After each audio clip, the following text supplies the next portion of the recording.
అగ్నిహోత్రం పైకి లేస్తుంటే అలా పైకి లేచిపోతే ఆ ఇల్లు కాలిపోతుంది కనుక అగ్ని నిగ్రహించాలి అనుకున్నవాడు నీళ్లు తెచ్చి అగ్నిహోత్రం మీద పోసి అగ్నిని నియంత్రించినట్లు తనలోంచి పైకి లేచిపోతున్నటువంటి కోపాన్ని తనని తాను నిగ్రహించుకోగలిగినటువంటి ప్రజ్ఞాని నీళ్లు పోసి చల్లార్చిన వాడెవడు ఉంటాడో వాడు ధన్యాత్ముడు.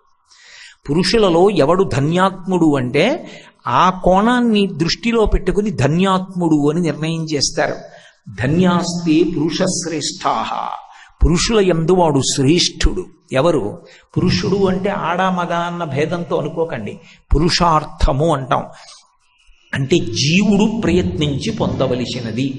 ఎవరైనా సరే, స్త్రీ పురుష విచక్షణ కాదక్కడ, ఎవరైనా సరే ప్రయత్నపూర్వకంగా చెయ్యవలసినది ఇది అంటే నిరుంధంతి మహాత్మానో దీప్తమగ్ని వివాంభస.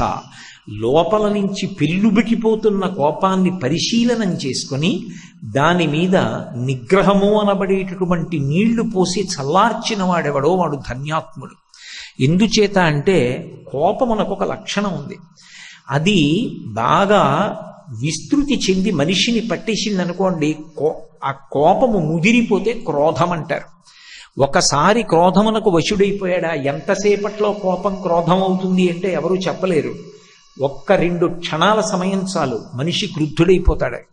క్రుద్ధ పాపం న కుర్యాత్కః క్రుద్ధో హన్యాద్గురూనపి.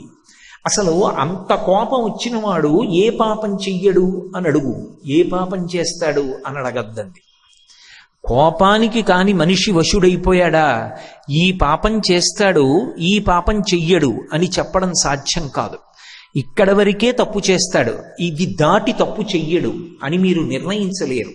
అందుకే క్రుద్ధ పాపం న కుర్యాత్కః, అసలు కోపానికి వశుడైన వాడు ఏ పాపం చెయ్యడు. క్రుద్ధో హన్యాద్గురూనపి, గురువునపి అంటే గురువు గారిని అని కాదు దాని అర్థం.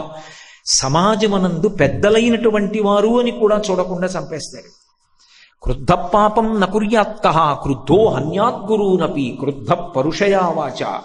కోపమునకు వశపడిపోయినటువంటి వ్యక్తికి నోటి మీద అదుపు పోతుంది. యుక్తాయుక్త విచక్షణతో ఎవరి పట్ల ఎలా ప్రవర్తించాలి, ఎలా మాట్లాడాలి అనేటటువంటిది మర్చిపోయి తన నోటికి వచ్చినట్టుగా మాట్లాడేస్తాడు. అందుకే క్రుద్ధ పరుషయావాచ నరం సాధు నదీక్షిపేత్. ఎంతటి భక్తులైన వారిని, ఎంతటి ధర్మాత్ముల్ని, ఎంతటి పెద్దలైనటువంటి వారిని కూడా వేలు పెట్టి ఎత్తి చూపించి విమర్శించి తక్కువ చేసి మాట్లాడడం అనేటటువంటిది కోపమునకు వశపడినటువంటి వాడి లక్షణం. అందుకే క్రుద్ధ పాపం న కుర్యాత్కః క్రుద్ధో హన్యాద్గురూనపి క్రుద్ధ పరుషయావాచ నరం సాధు నదీక్షిపేత్.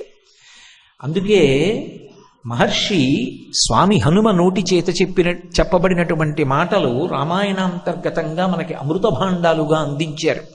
ఆయన అంటారు, ఎవరు ఉత్తముడైనటువంటి వాడు అంటే యస్యముత్పదితం క్రోధం క్షమయైవ నిరస్యతి. కోపమునకు విరుగుడు ఎక్కడ ఉంటుంది అంటే సహనమునందు ఉంటుంది, క్షమ ఓర్పు యందు ఉంటుంది. కోపమునకు విరుగుడేది అంటే ఓర్పు ఒక్కటే.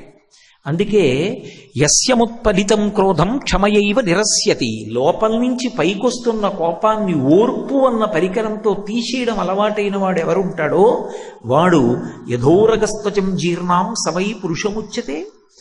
పాము శరీరంలో కుబుసం పుడుతుంది. అది పాము శరీరం ఎలా ఉంటుందో అలాగే ఉంటుంది. కుబుసం విడిచిపెట్టింది పాము అంటారు. నా ఒంట్లో పుట్టిన కుబుసమే కదా, చాలా అందంగా ఉంది కదా అని పాము ఉంచుకోదు. పాము గరుకైనటువంటి నేల మీద పాకి తన ఒంటికి పట్టిన కుబుసాన్ని తాను విడిచిపెట్టేస్తుంది. అలా తనని ఆవహించినటువంటి కోపాన్ని పరిశీలనాత్మకమైనటువంటి ప్రవర్తన చేత ఎవడు విడిచిపెట్టేస్తాడో వాడు ధన్యాత్ముడు జీవితంలో.